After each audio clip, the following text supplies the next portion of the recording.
সুপ্রিয় দর্শক সবাইকে স্বাগত জানাচ্ছি TVN24 টেলিভিশন আয়োজিত নিয়মিত অনুষ্ঠান দ্য ভিউজ। আমি হাবিব রহমান আছি আপনাদের সাথে। যারা পাশাপাশি সরাসরি দেখছেন, যারা ফেসবুক লাইভে দেখছেন, যারা পরবর্তীতে সোশ্যাল মিডিয়াতে দেখবেন, আশা করি সবাই ভালো আছেন, সুস্থ আছেন। আমি I am little bit under the weather. আমার মনে হয় কম বেশি সবাই সিক হচ্ছেন, বাট আমি চেষ্টা করেছি আমাদের মতো করে যথেষ্ট পরিসংখ্যান আপনাদের সামনে তুলে ধরার। আজকের অনুষ্ঠানটি কয়েকটি কারণে গুরুত্বপূর্ণ।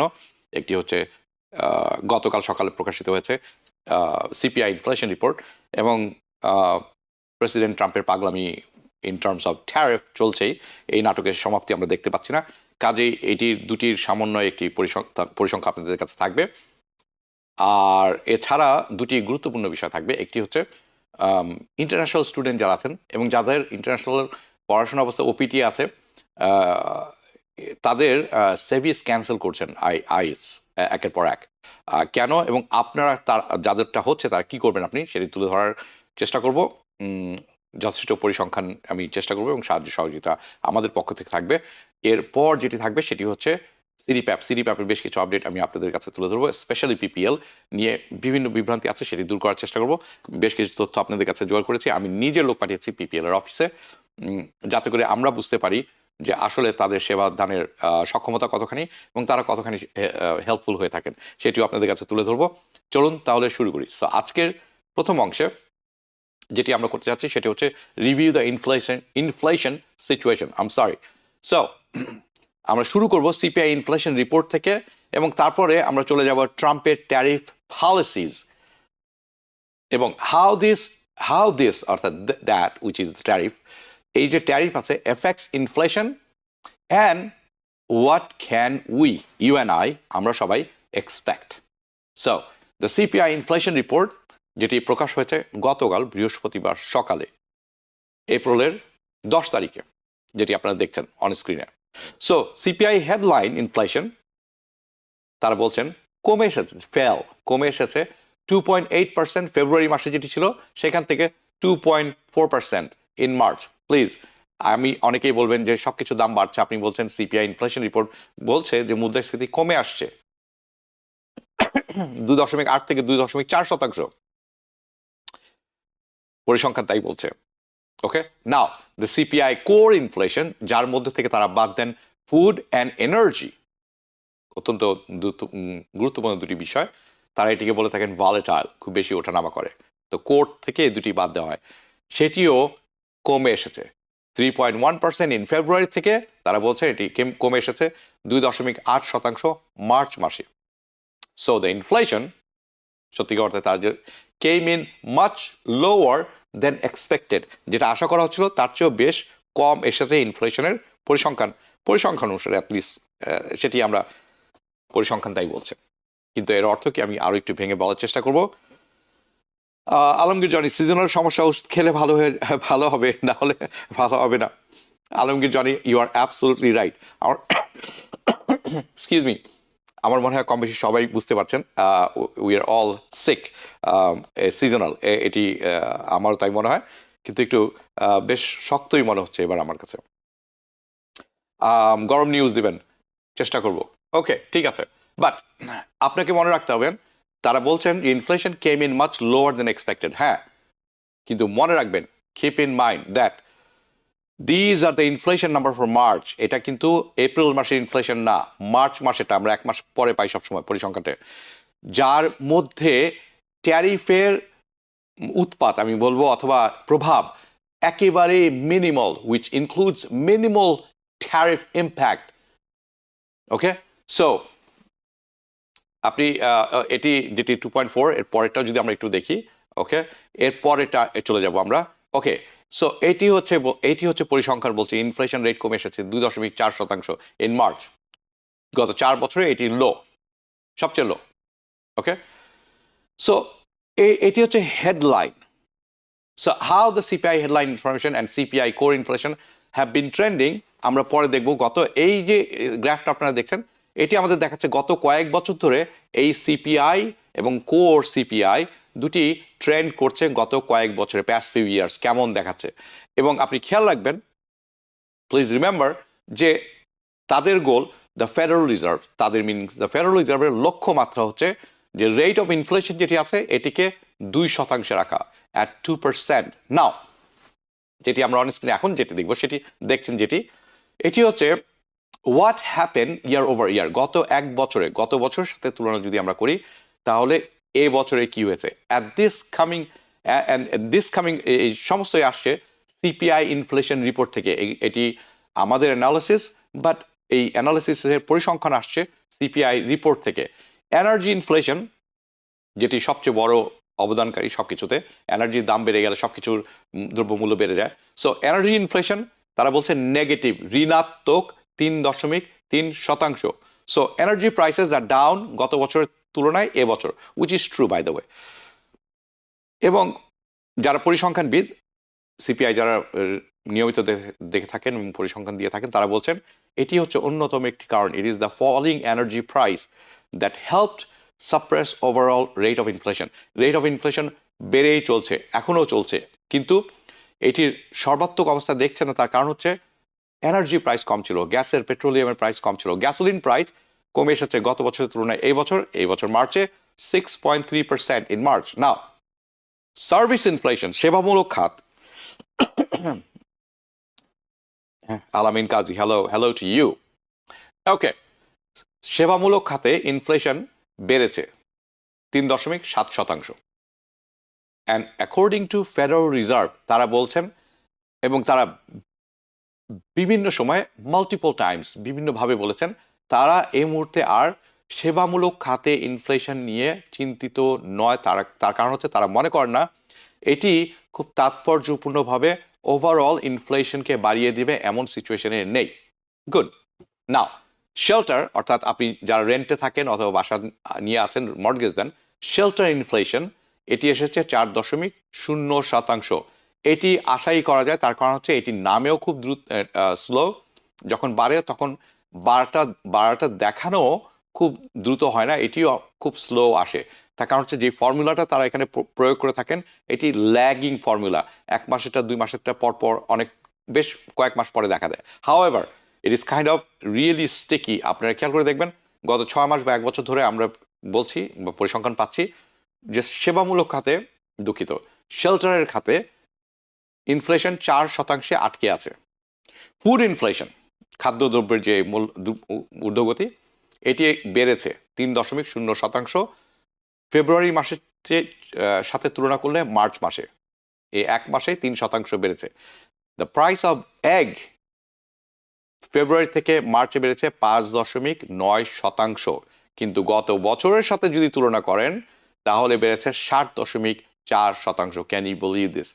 ওকে, ইয়ার ওভার ইয়ার গত বছরের সাথে এই বছর butter is up by 5%, coffee is up by 6.7%, meats যে কোনো ধরনের মাংস বেড়েছে 4.6%, milk 2.9%. So all that is in March. Now let's talk about where inflation is heading. এই সমস্তই তো পরিসংখ্যান আমরা বুঝলাম. TBN, good job. Sheikh Ali, thank you. ধন্যবাদ আপনাকে. Mesbauddin Ahmed, does it affect interest rate? I'm talking about lower inflation rate. Yes, it does. And আমি কিছুটা হলেও সেটা তুলে ধরার চেষ্টা করবো. সাধারণত স্টক মার্কেটে যখন পতন হয় মানুষ স্টক মার্কেট থেকে বের হয়ে বন্ড মার্কেটে চলে যান, ট্রেজারি মার্কেটে. That's the safest place to put your মানি, আপনার পয়সা ওখানে রাখার জন্য. কিন্তু এবার যখন স্টক মার্কেটের পতন ঘটলো মানুষ বন্ড মার্কেট থেকেও বের হয়ে যাওয়া শুরু করলো. That is not a good sign. That means interest rate বাড়ায় দেওয়ার ফলে বেড়ে যাওয়ার ফলেও সেখানে মানুষ আগ্রহ দেখায়নি, কারণ তারা সেফ মনে করেনি. The dollar as a currency, the world currency reserve তারা সেফ মনে করেনি. This is not a good sign for long term. এটির ব্যাখ্যা নিয়ে বসবো আমি, কারণ আমি একজন স্টক মার্কেটের বিশেষজ্ঞের সাথে কথা বলছি. 2-1 দিনের মধ্যে হয়তো প্রোগ্রাম করব, তার 25 বছরের অভিজ্ঞতা নিয়ে আমি আসবো আপনাদের সামনে. So stock and bond I closely follow. I can tell you this is সব interrelated, specially 10-year treasury yield যেটি বন্ড আছে তার সাথে 3rd-year ফিক্সড মর্টগেজ হাতাহাতি সম্পর্ক. Okay, now let's talk about where the inflation is heading. ইনফ্লেশনটা যাচ্ছে কোন দিকে? What about home care, please? Kamrul Hasan, আপনাকে একটু ধৈর্য ধরতে হবে, আমার বিস্তারিত ব্যাখ্যা আছে, আমি তুলে ধরবো কিছুক্ষণের মধ্যে আপনাদের কাছে. ইনফ্লেশন যাচ্ছে কোথায়? We are going to start with Federal Reserve. কোন দিকে যাচ্ছে ইন্টারেস্ট রেট সেটা জানতে হলে ফেডারেল রিজার্ভ যে চালিকা শক্তি আছে তার সেখান থেকে শুরু করতে হবে। ট্যারিফ ডিপেন্ড করছে কতখানি ট্যারিফ বসানো হবে। ট্যারিফ ডেফিনেটলি ইনফ্লেশন অর্থাৎ মুদ্রাস্ফীতি বাড়িয়ে দিবে, কিন্তু সব কিছু ডিপেন্ড করছে কত দিন ধরে রাখা হবে, কি সাইজের ট্যারিফ বসানো হবে এবং তার পলিসি কি আসলে। কিন্তু পলিসিটা আসলে আমরা কেউই কিছু জানি না এখন, সব কিছু অনিশ্চিত। ওকে, স্পর্শিয়া আমি স্পর্শিয়া সর মনে হয় ঠিকই বলছি, ভুল হলে ক্ষমা করে দিবেন। উনি বলছেন যে আপনার অনুষ্ঠানের জন্য অপেক্ষা করে থেকে আপনাকে অসংখ্য ধন্যবাদ। তবে রাত 9টা নিউজে অনেক সময় নিউজ নিয়ে আপনার একটু মতামত আছে। আপনি বলছেন যে একটু একই নিউজ দু তিনবার লম্বা করা হয়। আমি নিউজ প্রডিউসার যিনি আছেন, হেড অফ নিউজ আছে, আমি তার সাথে কথা বলার চেষ্টা করব। কমিউনিটি নিউজ কম দেওয়া হয় মনে হয় না, তারপর আমি বলবো তাদেরকে এদিকে একটু নজর দিতে। ঠিক আছে, আপনি আশাহত হবেন না। ওকে, সো ট্রেজারি সেক্রেটারি যিনি আছেন তার কথা আমরা কিছুক্ষণ পরে শুনবো। আপনারা যার কথা শুনছিলেন, he is the chairman of federal reserve. উনি বলছেন ট্যারিফের কারণে মুদ্রাস্ফীতি বাড়বে, কোনো সন্দেহ নেই বাড়বে। কি হারে বাড়বে সেটি এখন আমরা জানি না, কতখানি প্রভাব পড়বে, কি পরিমাণ প্রভাব পড়বে আমি আসলে এটি ভাষায় বুঝিয়ে বলতে পারবো না। এটির পরিসংখ্যান দরকার। শেষের দিকে আমার একটি পরিসংখ্যান আছে, সেটি আপনারা দেখে নেবেন। এই ফাঁকে আমি দেখলাম শামীম আক্তার বলছেন everything increases but will salary increase. Very good question, excuse me Shamim Akhtar, very good question. সব কিছু তো বাড়ছে, আমার এটার বলে ওয়েজ ইনক্রিজ, হ্যাঁ, তাদের পরিসংখ্যানে সেটি তো বাড়ছে না, আসলেই বাড়ছে না। সেখানে প্রবলেম। যদি সেটি বাড়ে, তারা বলছেন ও বেতন বেড়ে গেলে তো মুদ্রাস্ফীতি বেড়ে যাবে। নো, মুদ্রাস্ফীতি বেতন বাড়ার জন্য বাড়ে না। মুদ্রাস্ফীতি বাড়ে বিকজ বড় বড় কোম্পানিরা লোভী হয়ে যায় এবং তারা সংকট দেখিয়ে জিনিসের দাম বাড়িয়ে দেয়। কখনোই সাধারণ মানুষের কেনাকাটার জন্য জিনিসের দাম বাড়ে না। ব্যবসায়ীরা করেন এটি, এবং এই ছোটোখাটো ব্যবসায়ী না, অল দ্য বিগ কর্পোরেশনস। মনে রাখবেন, ভেরি গুড পয়েন্ট। কাজী আসাদ, বন্ধ করে দেন ইংরেজি বলা, বাংলা বললে ভালো, ইংরেজি অথবা বাংলা একটাই বলেন। আপনি এই প্রোগ্রামটা দেখবেন না, এটা আপনার জন্য নয়। আপনি বাংলাদেশে চলে যান, নোয়াখালী, চিটাগাং শুনেন ওই ধরনের বাংলা টাংলা, এটা আপনার কাজ না। আপনি এখান থেকে চলে যান। কাজী আজাদ, এই দেশে থাকলে এখান থেকে চলে যান, কারণ ইংরেজি তো আপনি বলবেন না। This is not your country, this is not your language, get out, useless people. Okay, যেটি উনি বলেছেন এটি সত্য কথা। উনার প্রথমবারের সময়ে উনি ট্যারিফ বসিয়েছিলেন, দুঃখিত, এবং সেখান থেকে $200 বিলিয়ন ইনকাম হয়েছিল, সেটিও সত্য কথা। বাট ওই ট্যারিফের পরিমাণ এতটাই নগণ্য ছিল যে ইনফ্লেশন বাড়েনি। $200 বিলিয়ন ইনকাম হয়েছিল 8 বছরে, তখন থেকে যখন উনি বসেছিলেন তারপর এখন পর্যন্ত। মাঝখানে বাইডেন ছিলেন, doesn't matter. 8 ইয়ার্সে $200 billion federal Sarkar income করেছে তার বসানো ট্যারিফে। অর্থাৎ প্রতি বছরে আয় হয়েছে $25 বিলিয়ন। সত্য পরিসংখ্যান। প্রবলেম, ফেডারেল সরকারের ব্যয় হচ্ছে প্রতিদিন $20 বিলিয়ন, আর ওনার ট্যারিফ থেকে আয় হয়েছে $25 বিলিয়ন বাৎসরিক। That's the problem, that is a big problem. So আমি এই সিচুয়েশনটা ক্লারিফাই করলাম আপনাদের কাছে, যাতে আমাদের কাছে পরিষ্কার হয়। সো প্রেসিডেন্ট ট্রাম্প যেটি বলেন, হিজ প্রিভিয়াস টার্মে, ইয়েস, উনি বসিয়েছেন ট্যারিফ, $1 বিলিয়ন আয়ও হয়েছে, but not so significant compared to the expense আছে federal government. It's a peanut money. The government and the federal government প্রতিদিন $20 বিলিয়ন খরচ করে থাকেন। সো ট্যারিফ যেটি ইতিপূর্বে উনি করেছিলেন, nothing, small amount of money, is a small tariff, and that's why small impact, খুব কমই ইম্প্যাক্ট হয়েছে ইনফ্লেশনের উপরে। Just to clarify. সো আমরা যে পরিসংখ্যানটা উনি বলছেন সত্য পরিসংখ্যান। Now let's move on to federal reserve. এখন ফেডারেল রিজার্ভ দিকে যায়। একটি জিনিস আমার চোখে পড়েছিল, একটি কথা এখানে একজন লিখেছেন, খুবই ভালো কথা। নাথায়ালান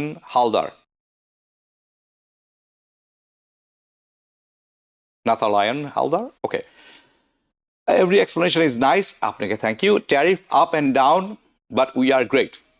I agree. Nobody likes China. Everybody likes USA. Yes or no? Depends who you speak. But আপনার কমেন্টের জন্য ধন্যবাদ। এর অনেক বড় ব্যাখ্যা প্রয়োজন। আমি কাজ করছি এবং একটি অনুষ্ঠান করব খুব শীঘ্রই, ভালো লাগবে আমার মনে হয়, আপনার তো অবশ্যই ভালো লাগবে। আমরা যারা কাজ করি চলার মতো না, রফিকুল ইসলাম সত্য বলছেন। I agree with you. I totally agree with you. Okay, now let's move on to Federal Reserve. Start with তাদের সমস্যা দিয়েই শুরু করি, তাদের হাতে যে সমস্যাগুলি আছে। সো তাদের big problem, here is the problem, interest rate কমাতে হবে, কাটিং ইন্টারেস্ট রেট, যার কারণে অর্থনীতিকে এটি হেল্প করবে, লেবার মার্কেটকেও চাঙ্গা করবে, অ্যান্ড ইট উইল কিন্তু ইনফ্লেশন বাড়িয়ে দিবে। সো কাইন্ড অফ এটা একটা ইন্টারেস্ট, যদি আপনি ইন্টারেস্ট রেট এক ধরনের বেসিকলি ট্রেড অফ। আপনি যদি ফেডারেল রিজার্ভ হয়ে থাকেন, what the federal reserve should do, তাহলে লেবার মার্কেট দুর্বল হতে দিবে, ইনফ্লেশনকে বাড়তে দিবে, নাকি তারা অর্থনীতিকে বাঁচানোর জন্যে, লেবার মার্কেটকে চাঙ্গা করার জন্যে ইন্টারেস্ট রেটকে কমিয়ে আনবে, and let the inflation shoot up, inflation যাতে আরও বেড়ে যায়, দ্রব্যমূল্য আরও যাতে বেড়ে যায়। Again, what or should they let the economy and the labour market দুর্বল হয়ে যাক, ইনফ্লেশন যেখানে আছে, দুঃখিত, রেট অফ ইন্টারেস্ট যেটি আছে সেটি সেখানে থাকুক, যার ফলে ইনফ্লেশন আন্ডার কন্ট্রোলে থাকবে। সো এটা তাদের biggest problem. So the federal reserve তাদের মান্থলি যে মিটিং মিনিট যেটি আছে সেটি প্রকাশ করেছেন। দ্য লেটেস্ট মিটিং মিনিট যেটি আছে সেটি তারা এই প্রবলেমটি স্বীকার করে নিচ্ছেন। They acknowledge the dilemma. So they said, page 11 আমি পড়ে দেখেছি 11 নম্বর পাতায় তারা বলেছেন, the committee may face difficult trade off. তারা যে করবেন এই কাজটি খুব ডিফিকাল্টি ফেস করবেন। কোনটা করবেন, কোনটার বিনিময়ে তারা করবেন? যদি inflation proves to be more persistent, যেভাবে চলছে ইনফ্লেশন কমে আসছে না, এটি উপরের দিকে যাচ্ছে, and the Outlook of the growth, প্রবৃদ্ধির হার যদি দুর্বল হয়ে আসে, এমপ্লয়মেন্ট যদি দুর্বল হয়ে আসে, so will the federal reserve prioritise, কি প্রায়োরিটাইজ করবে তখন? অর্থনীতিকে বাঁচানোর জন্য লাগবেন, নাকি লেবার মার্কেটকে বাঁচাবেন, নাকি ইনফ্লেশনের বিরুদ্ধে যুদ্ধ করবেন? কোনটা করবেন তারা? This is the trade of. So আপনাদের যদি মনে থাকে, যদি খেয়াল থাকে, আমার বেশ কয়েক আগের ভিডিওতে জেরোম পাওয়েল, ফেডারেল রিজার্ভের চেয়ারম্যান, উনি ফোকাস করেছেন, will focus on the problem, যেটি বলছেন that becomes the more severe, যেটি বেশি মারাত্মক আকার ধারণ করবে সেখানে উনি ফোকাস করবেন। অ্যান্ড রাইট নাও দেখে শুনে অবস্থা দৃষ্টিতে মনে হচ্ছে federal reserve very concern about inflation right now, এই মুহূর্তে। নাও দ্য ফেডারেল রিজার্ভ গভর্নর যিনি আছেন, অনেকগুলো গভর্নর, তার মধ্যে একজন এড্রিয়ান কাডলার, যাকে আপনারা দেখছেন অন স্ক্রিনে, উনি বলছেন it should B A priority, একটি প্রায়োরিটি হওয়া উচিত আমাদের, এবং মেক শিওর করা উচিত ইনফ্লেশন যাতে আর কোনোভাবে বেড়ে না যায়। আমরা এটাকে ওখানে রাখতে চাই এখন যেখানে আছে। এবং আমার বেশিরভাগ কলিগ যারা আছেন আমার সাথে কাজ করছেন, ওনার সাথে যারা কাজ করছেন, federal reserve are very committed, আমরা খুব কমিটেড টু মেক শিওর আমাদের লক্ষ্যমাত্রা যেটি আছে 2% সেখানে থাকার। We want to keep inflation expectation ওয়াইল অ্যাঙ্কার্ড, যেখানে আছে সেখানে আমরা ধরে রাখতে চাই। উইচ শুড বি প্রায়োরিটি নাও, যেটি বলছেন এটাই প্রায়োরিটি হওয়া উচিত নাও। অ্যান্ড নট টু মেনশন, যেটি না বললেই নয়, জেরোম পাওয়েল জোর দিয়ে বলেছেন যে অর্থনীতি, that the economy and the labour market, উনি বলছেন দুটি এখন সলিড আছে। আপনারা একমত কিনা জানাবেন, আমি একমত পোষণ করি না, আমি মনে করি না labour market is solid. However উনি বলছেন the economy and the labour market are solid. উনি আশা করছেন no progress on inflation this year, এইখানে এই বছর ইনফ্লেশন যেমন আছে তেমনই থাকবে, খুব বেশি কন্ট্রোল করতে পারবেন বা এর কোনো নিচে নেমে আসবে উনি সেটি মনে করেন না। সো এগেন অবস্থা দৃষ্টিতে মনে হচ্ছে দে আর কনসেন্ট্রেটিং, তাদের যে লক্ষ্য বস্তু হচ্ছে ফাইটিং ইনফ্লেশন। তার মানে এই না যে আমি বলছি না এর অর্থই না যে আমি মনে করি যে federal reserve is doing a good job. No, I don't think so. Good, bad, that's not the point. I don't think they're doing a good job. Okay? But আপনারা জানেন, you get the idea. আপনারা বুঝতে পারছেন আমি কি বলার চেষ্টা করছি। Now, I want to show you this chart. যে চার্টটি আপনারা দেখছেন এটির কথাই প্রথমে বলেছিলাম যে আমরা কি আশা করতে পারি। ট্যারিফ বলবৎ হয়ে গেলে, বসে গেলে। So the majority of the American, বেশিরভাগ আমেরিকার মানুষ মনে করেন, বিশ্বাস করেন, ট্যারিফ সব কিছুর মূল্য বৃদ্ধি করে দিবে। Tariff will cause prices of everyday goods, প্রতিদিনের যে আপনি ব্যবহার করে থাকেন দ্রব্য সামগ্রী, anything will increase, will go up, বাড়বে সব কিছু। However when our prices is going to start increase, when, কবে এই প্রাইসটা, কবে বা কখন থেকে বাড়া শুরু হবে? So I just want you to know that these tariffs, এই যে ট্যারিফ এখন বসানো হয়েছে, এইটি এফেক্টেড হয়ে গেছে 104% on China. This is in effect right now. Universal 10%, যদিও 90 দিনের জন্য বন্ধ করেছেন বলছেন, কিন্তু পুরো বিশ্বের উপর কিন্তু 10% যে ট্যারিফ বসানো আছে, এটি কিন্তু বসানো হয়ে গেছে। The auto tariff etcetera, many of this items, যেটি আরও অনেক আছে, মেনি অফ দিস প্রোডাক্টস, অনেক প্রোডাক্ট আছে, তারা কিন্তু গ্রেস পিরিয়ড পেয়েছেন। They get a grace period already পেয়ে গেছেন তারা। কিন্তু যেই অনেকগুলি দ্রব্য সামগ্রী আছে, অনেক যেগুলা ইন ট্রানজিটে আছে, যে ইন ট্রানজিটে যেগুলি আছে সেগুলি কিন্তু ট্যারিফের মধ্যে পড়বে না, এখনো পড়েনি। They get a grace period. So many of the goods, অনেক দ্রব্য সামগ্রী যেগুলো আছে এই মুহূর্তে যারা ট্রানজিটে আছে, আসছে এদিকে রাইট নাও, তারা ট্যারিফ হয়তো পে করবেন না আনটিল এপ্রিল অর মে, এই মাসের শেষ নাগাদ অথবা মে মাসের প্রথম দিক মধ্যে যদি পৌঁছে যান, করবেন না।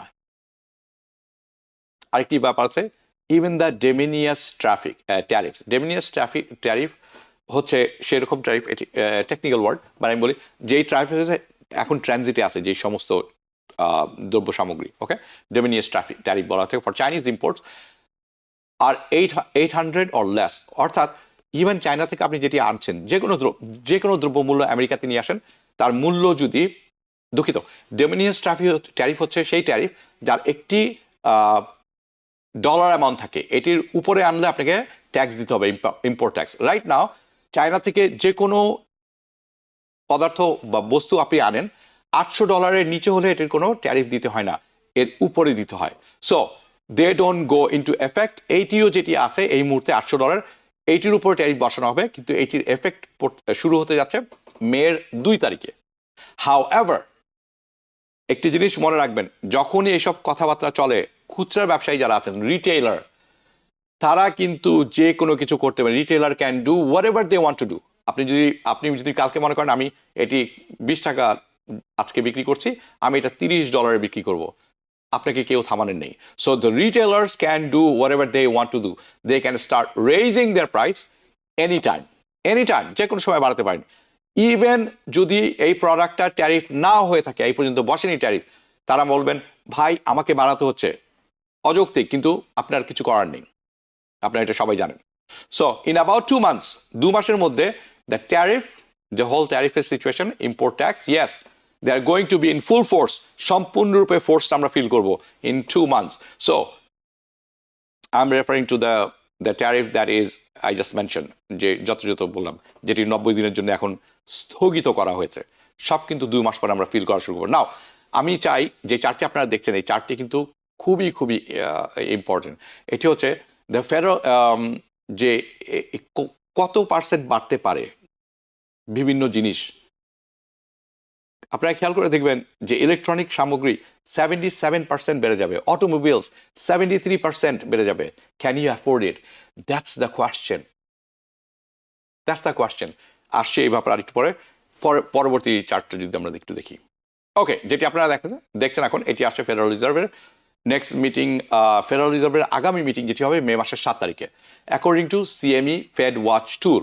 ওকে, এই সিপিআই রিপোর্ট যখন প্রকাশ করা হলো গতকালকে, তার আগে যেটি আপনারা দেখছেন, 83% চান্স ছিল যে ফেডারেল রিজার্ভ ইন্টারেস্ট রেট কমাবে না, they will not cut the interest rate, এবং যেখানে আছে সেটাই মেনটেন করবেন, রেখে দিবেন মিটিংয়ে।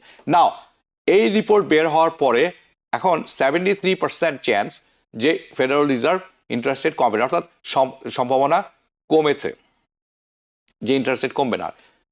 So the rate of inflation, currently rate of inflation যেটি আসছে কম এসেছে, সবাই যেটি হলে ইনফ্লেশন কমলে ইন্টারেস্ট রেট কমে না। ওকে, এই কারণে এটি হয়েছে। Therefore there is a little bit of chance federal reserve cutting interest rate, little bit of change, but সম্ভাব্যতা যেটি আছে এটি হচ্ছে তার বিরুদ্ধে অবস্থান করছে। আর তাদের পরবর্তী যে মিটিংটি আছে সেটি হতে যাচ্ছে জুনের 18 তারিখে। পরবর্তী মিটিং যেটি আছে ওকে জুনের 18 তারিখে।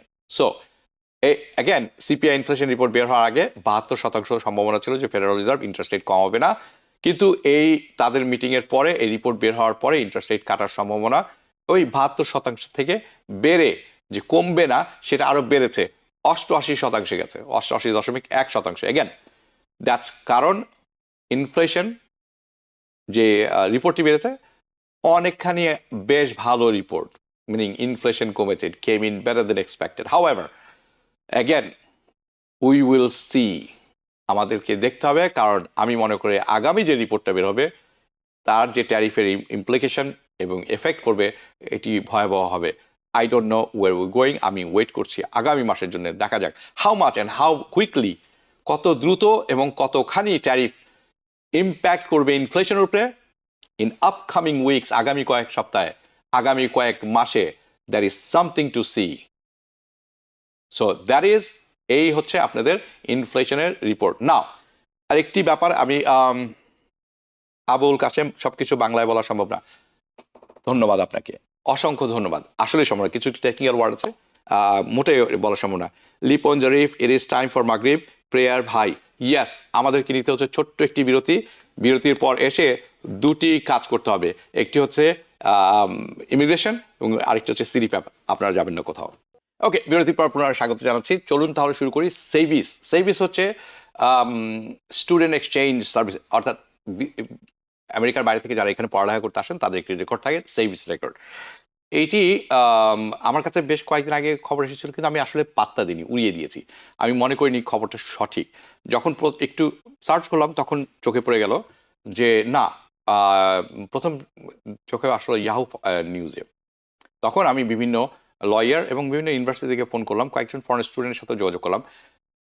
তাদের মধ্যে একজন আসলেই তার রেকর্ড টার্মিনেট হয়েছে, আমি তারটা তুলে ধরতে পারবো না।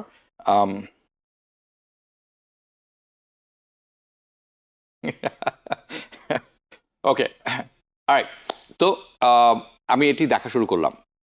সেভিস হচ্ছে সেই রেকর্ড, আপনি যখন ফরেন স্টুডেন্ট এখানে থাকেন তখন আপনার জন্য যে রেকর্ডটা থাকে সেটি অনলাইনে আপডেট করে থাকে, আইসের কাছে এটি থাকে, ইউনিভার্সিটির কাছে এখানে থাকে। সো এটি নিয়ে দেখা শুরু করলাম। নাও ইন রিসেন্ট মান্থস, বেশ কয়েক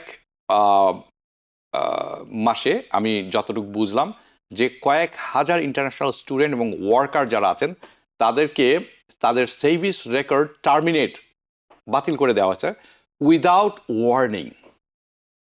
নর্মালি নিয়ম হচ্ছে যারটি বাতিল করা হবে তিনি একটা চিঠি পাবেন, তাকে আত্মপক্ষ সমর্থনের একটি সুযোগ দেওয়া হয় যে তোমাকে এই কারণে বাতিল করা হলো, তুমি বলো কেন বাতিল করা হবে না, এই ধরনের একটি কিছু। নো, সোজা বাতিল, এবং যাকে বাতিল করা হচ্ছে তার কোনো খবর নেই। ইউনিভার্সিটি কিন্তু খবর পেয়েছেন। This is what you need to know. আপনারা যদি এই দলের হয়ে থাকেন, ফরেন স্টুডেন্ট, এবং আপনার ফরেন স্টুডেন্ট হিসেবে কাজও করছেন, আপনার এই অংশটুকু দেখা খুব জরুরি। আপনি যদি মনে করেন আপনার কোনো ফ্রেন্ডস আছে তারা এই দলে পড়েন, please share with them. First, প্রথম কথা, যারা দেখছেন foreign students, please do not panic, কোনো রকম প্যানিক হওয়ার দরকার নেই। Termination does not mean immediate deportation. Okay, so এইটি আপনাদের একটু খেয়াল করে দেখতে হবে। ইট টার্মিনেট মানে আপনাকে ধরে এখনই বের করে দেবে এরকম করে। সেভ এভরিথিং, ইয়োর টার্মিনেশন, আপনার যে টার্মিনেশন নোটিস, ইয়োর I-20, আপনার পাসপোর্ট, আপনার ভিসা ডকুমেন্ট, আপনার একাডেমিক ট্রান্সক্রিপ্ট, এবং কমিউনিকেট করবেন আপনি রাইট ওয়েতে আপনার ডিএসওর সাথে। আপনার যারা কলেজে যান আপনি জানেন ডিএসও কে। ওকে, রাইট ওয়েতে আপনাকে ডিএসওর সাথে কমিউনিকেশন করতে হবে। আপনাকে আরেকটা কাজ করতে হবে, ডাউনলোড করে নিতে হবে আপনার I-94 রেকর্ড ইমিডিয়েটলি, মাস্ট। ওকে, তারপর কি করবেন আপনি কন্ট্যাক্ট করবেন ইয়োর ইন্টারন্যাশনাল স্টুডেন্ট অফিস। আপনার যে প্রতিটা ইউনিভার্সিটিতে ইন্টারন্যাশনাল অফিস থাকে, আপনি সেখানে কনফার্ম করবেন যে এই ঘটনা সত্য কি না, আপনার সেভিস স্ট্যাটাস কি, ঠিক আছে কি ঠিক নেই, এটি কনফার্ম করেন তাদের সাথে। প্রথমে জিজ্ঞাসা করুন যে অন্য যারা আছে তাদের আপনার ইউনিভার্সিটিতে তারাও কি এক্সপিরিয়েন্স করছেন কিনা এই সিমিলার টাইপ অফ ঘটনা বা ইস্যু, অথবা তারাও কি রিকোয়েস্ট করেছে কিনা, আপনার রিটেন কনফার্মেশন চান তাদের কাছ থেকে, একটা রিটেন কনফার্মেশন দরকার, একটা পেপারস দরকার তাদের কাছ থেকে। ওখানে অনেক সময় রিজন থাকে, অনেক সময় ম্যাক্সিমাম সময় রিজন থাকবে কি কারণে আপনাকে এটি বাতিল করা হচ্ছে, সেই রিজনটিও লেখা থাকে। ওকে, তারপরে যেটা গেট লিগাল হেল্প, আপনাকে লিগাল হেল্প নিতে হবে। এটি কে করতে পারে আপনাকে? প্রথম কথা হচ্ছে আপনাকে একজন অ্যাটর্নি খুঁজে বের করতে হবে যিনি specialise in F1 student visa ইস্যুতে, অন্য কোনো না, এই F1 স্টুডেন্ট ভিসা ইস্যুতে যিনি স্পেশালাইজ হয়ে থাকেন তাকে খুঁজে বের করুন। যিনি খুব ব্যস্ত থাকবেন, যিনি ইট ডাজন্ট ম্যাটার কোন অ্যাটর্নি, খুব বিজি থাকবেন তার কাছে আপনি যাবেন না, আপনার কাজটা হবে না। আপনাকে তাকে বের করতে হবে যে আপনার কাজটি করবেন এবং এটি যত দ্রুত সম্ভব করবেন। আপনাকে কি করতে হবে তখন? রিস্টেটমেন্ট এলিজিবিলিটি আমরা যেটি দেখব, আপনাকে আবেদন করতে হবে আপনাকে যাতে পুনরায় আপনার সেভিস স্ট্যাটাসটা ফেরত দেয় তাকে, এটাকে বলে রিস্টেটমেন্ট। ওকে, নাও আপনি depending on your situation you may qualify, আপনি মে কোয়ালিফাই করতে পারেন রিইনস্টেটমেন্টের জন্য, পুনর্বহালের জন্য, যদি আপনি আবেদন করেন টার্মিনেশন হওয়ার উইথিন 5 মান্থস। আপনার টার্মিনেশন হয়ে যাওয়ার পর আপনার সময় থাকবে হাতে 5 মাস, ইউ হ্যাভ 5 মান্থস। এই 5 আপনি যখন টার্মিনেটেড হয়ে গেছে সার্ভিস, আপনি কিন্তু কাজ করতে পারবেন না। আপনি কি মেক শিওর করবেন you haven't worked without authorization. Okay, এবং আপনি স্টাডি কন্টিনিউ করে গেছেন, আপনার ছেদ পড়েনি, কোথাও বাধা হয়নি। Okay, even if the termination wasn't fall, আপনার যদি এই টার্মিনেশন আপনার কোনো রকম দোষ নেই, বাই মিস্টেক হয়ে থাকে অনেক সময়, তারপরেও the current wave of international, এখন যে টার্মিনেশন চলছে, মে কোয়ালিফাই ইউ, আপনি হয়তো কোয়ালিফাই করে যেতে পারেন as a circumstances beyond your control. কারণ এখন অনেক কিছু হচ্ছে পলিটিক্যালি মোটিভেটেড, যেটিতে আপনার কোনো রকম কিছু না থাকার পরেও আপনি টার্মিনেটেড হয়েছেন। সো আপনি হয়তো কোয়ালিফাই করে যাবেন, পরবর্তী যিনি এসে দেখবেন দেখা গেল যে তিনি সহানুভূতি দেখাচ্ছেন যে আরে এত কিছুই করেনি। The reinstatement process works with your DSO, আপনি যেটা মনে করেন রিইনস্টেট প্রসেস যেটি আছে আপনার ডিএসওর সাথে, ডিএসও আপনি কিন্তু আছে টু গেট তাকে কিন্তু আপনাকে একটা নতুন I-20 এনে দিতে হবে, অর্থাৎ you have to apply for a new I-20 for reinstatement. আপনাকে ফাইল করতে একটি ফর্ম যেটি হচ্ছে I-539 উইথ USCIS। তার মধ্যে আপনার পার্সোনাল স্টেটমেন্ট আপনি নিজে লিখে দিবেন যে কেন কিভাবে হয়েছে। আপনি যদি মনে করেন you are at no fault, আপনাকে লিখতে হবে আপনি জানেন না কি কারণে এবং আপনার কোনো ফল্ট নেই, আপনি you are not a criminal, you don't have any issues, any history, criminal history. আপনাকে এটি লিখতে হবে personal statement explaining what happened, কি হয়েছে। আপনাকে দিতে হবে সাপোর্টিং এভিডেন্স যদি দিতে হয়, pay the filing processing fee, আপনাকে এটি একটি প্রসেসিং ফি আছে, পুনরায় আপনাকে ফাইল করতে হবে। মনে রাখবেন 3 থেকে 12 মাস পর্যন্ত সময় লাগতে পারে আপনার এই পুরো রিইনস্টেটমেন্টটা প্রক্রিয়াটা শেষ হতে।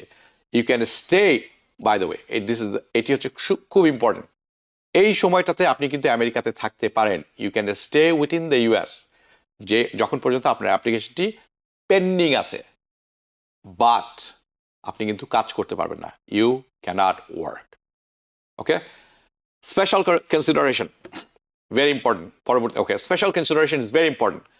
ইফ ইউ আর, যদি আপনি ওপিটি পেয়ে থাকেন অথবা STEM OPT, your work authorization আছে, আপনার ওয়ার্ক অথরাইজেশন আছে, আপনার কিন্তু ইমিডিয়েটলি কাজ করা থেকে বিরত থাকতে হবে। ওয়ার্ক পারমিট আছে কিন্তু আপনার যেহেতু সার্ভিস ক্যান্সেল হয়ে গেছে, আপনাকে you have to stop working right now. Okay, যদিও আপনার ওয়ার্ক পারমিট বলছে এটা এক্সপায়ার্ড না, it hasn't expired. Okay, your employer, আপনি আপনার এমপ্লয়ারকে মাস্ট নোটিফাই করবেন যে এই ঘটনা ঘটেছে, আপনি এখন কাজ করতে পারবেন না। ইফ আপনি যদি আর অন্য ওই দলের হয়ে থাকেন, ট্রানজিশন করছেন ফ্রম স্টুডেন্ট টু H-1B তে, you may lose cap gap protection. আপনি দেখে নিন, আপনার যারা ফরেন স্টুডেন্ট আছেন এই প্রসেসে আছেন তারা আমার চেয়েও ভালো জানেন ব্যাপারটি। So if you are transitioning from foreign student to H-1B, you may lose cap gap protection. Your change of status তখন আপনি যখন চেঞ্জ অফ স্ট্যাটাস ডিনাই হতে পারে এই সময়টাতে, which is not a good sign, I know, but আপনাকে জেনে রাখা ভালো।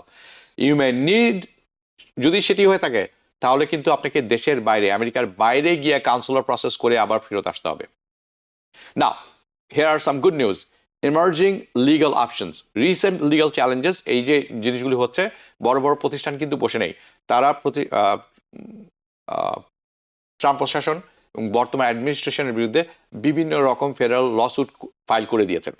ওকে, emergency stays have been granted in some cases, কিছু কিছু ক্ষেত্রে ইউনিভার্সিটিরাও লিগাল ক্লিনিক খুলে বসেছেন, যার মাধ্যমে তারা রিপ্রেজেন্ট করছেন এফেক্টেড স্টুডেন্ট যারা আছেন, তাদেরকে লিগাল অ্যাডভাইসিং দিচ্ছেন, অর্গানাইজেশনের মাধ্যমে অফার করছেন support. First amendment and the due process arguments, এইটি নিয়ে এটি হচ্ছে সেন্ট্রাল আর্গুমেন্ট এই কেসের। সো দ্য রিসেন্ট টার্মিনেশন যে ট্রেন্ড চলছে, মেনি রিসেন্ট টার্মিনেশন ট্রেন্ড যেটা হচ্ছে, এটা হচ্ছে government initiated rather than university reported, অর্থাৎ সরকার করছেন, ইউনিভার্সিটি কিন্তু রিপোর্ট করেনি। এই রিপোর্ট হচ্ছে ট্রিগার্ড ইনক্লুডিং পলিটিক্যাল স্পিচ। এই পার্টটি খুব অনেক ক্ষেত্রে সরকারটি করছেন যখন তারা দেখছেন কোনো ফরেন স্টুডেন্ট পলিটিক্যাল স্পিচ দিয়েছেন, তাদের পছন্দ হয়নি, তাদের সোশ্যাল মিডিয়ায় কিছু পোস্ট দিয়েছেন বা অ্যাক্টিভিটিতে জড়িত আছেন যেটি তারা পছন্দ করছেন না, উইচ ভায়োলেটস দ্য কনস্টিটিউশন, কিন্তু তারা করেননি, দে ডোন্ট কেয়ার। সো আপনি এটির শিকার হতে পারেন। মাইনর লিগাল ইনফ্র্যাকশন, মিনিং ছোটোখাটো কোনো কারোর সাথে হাতাহাতি হয়েছে, আপনার পুলিশ এসেছিল, আপনি গ্রেফতার হয়নি কিন্তু ফিঙ্গারপ্রিন্ট নিয়েছে, আপনি কিন্তু ঝামেলায় পড়বেন। এখন আরেকটি জিনিস দেখছি, AI surveillance of online activity. AI দিয়ে সার্ভেইলেন্স করা হচ্ছে আপনার অনলাইন অ্যাক্টিভিটি। বিভিন্ন রকম খুব অস্পষ্ট ফরেন পলিসি নিয়ে মতামত প্রকাশ করা হচ্ছে। This terminations often occur without notice. এই যে টার্মিনেশনগুলো হচ্ছে ম্যাক্সিমাম ক্ষেত্রে হচ্ছে কোনো রকম নোটিস ছাড়া, কোনো রকম এক্সপ্লেনেশন ছাড়া। Protecting your status even if your service is still active, please আপনাকে খেয়াল রাখতে হবে, প্রোটেক্ট ইউর স্ট্যাটাস। আপনার সিভি, আমি ধরে নিলাম আপনার কোনো কিছু হয়নি, আপনার সার্ভিস এখনও অ্যাক্টিভ আছে, you must know, keep copies of everything, সব কিছুর কপি রাখবেন। মেনটেইন ফুল টাইম এনরোলমেন্ট যদি ফুল টাইম স্টুডেন্ট হয়ে থাকেন। আপডেট ইউর অ্যাড্রেস, আপনি যদি মুভ করে থাকেন 10 দিনের মধ্যে আপনি অ্যাড্রেস মুভ করেন, কারণ অ্যাড্রেসের জন্য তারা টার্মিনেট করে দিচ্ছেন। অ্যাভয়েড আনঅথরাইজ ওয়ার্ক, এটি আরেকটি ব্যাপার, including influencers marketing. Document all program participation, সব কিছু ডকুমেন্ট করেন।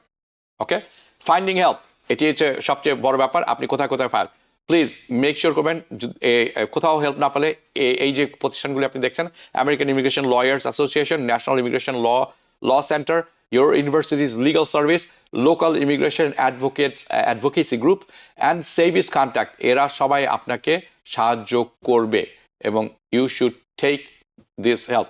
Legal support, quick actions, many students successfully reinstate করেছেন। এখন যাব সিডিপ্যাপের আলোচনায়। ওকে, সিডিপ্যাপের আপডেট এখানে। যারা সিডিপ্যাপ অর্থাৎ হোমকে নিয়ে থাকেন, পিপিএল এর ট্রানজিশন করেছেন, এখনো করছেন অথবা ট্রানজিশনের অপেক্ষায় আছেন, অনেকেই ভীত থাকেন, মনে করেন যে আমি আগে তো বাংলাদেশে একটি প্রতিষ্ঠান ছিল বা আরেকটি হোম কেয়ার ছিল, তার মাধ্যমে করতাম, আমি এখন অথই সাগরে পড়ে গেছি, আমি কি করব? ওকে, লেটস টেক এ লুক। প্রথমে যেটি দেখছেন আপনারা, এটি হচ্ছে সিডিপ্যাপ আসলে পে করা শুরু করছে না, এটি হচ্ছে ডাইরেক্ট পার্টনারশিপ পেমেন্ট। আমি সবাইকে দেখানোর জন্য, সাহস দেওয়ার জন্য বললাম, ইটস এ ডাইরেক্ট ডিপোজিট। ওকে, এটি সরিয়ে ফেলা হোক।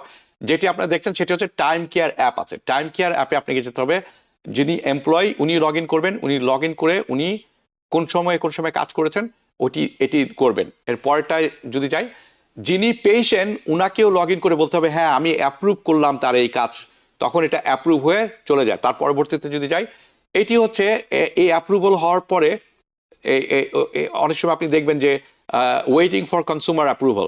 কনজিউমার হচ্ছেন যিনি রুগী, উনি যদি অ্যাপ্রুভ করে দিয়ে থাকেন তাহলে এটা দেখবেন না, আপনার টাইম শিট ইজ অ্যাপ্রুভড। পরবর্তীতে যদি যাই, ওকে, আপনি কোনো কারণে টাইমশিট লগ ইন করতে ভুলে গিয়েছেন বা আপনি কাজ করেছেন কিন্তু ভুলে গেছেন, তখন 4-5টি নিয়ম থাকে। একটি হয় যে আমার ফোন কাজ করছিল না, একটি আমি ঘুমিয়ে পড়েছিলাম, এ ধরনের বিভিন্ন খুব সহজ কিছু, ওইটি আপনি পিক করে সাবমিট করবেন, আপনার রোগীর কাছে চলে যাবে, আপনার রোগী বলবেন ইয়াস উনি করেছেন, অ্যাপ্রুভড, ইটস ডান।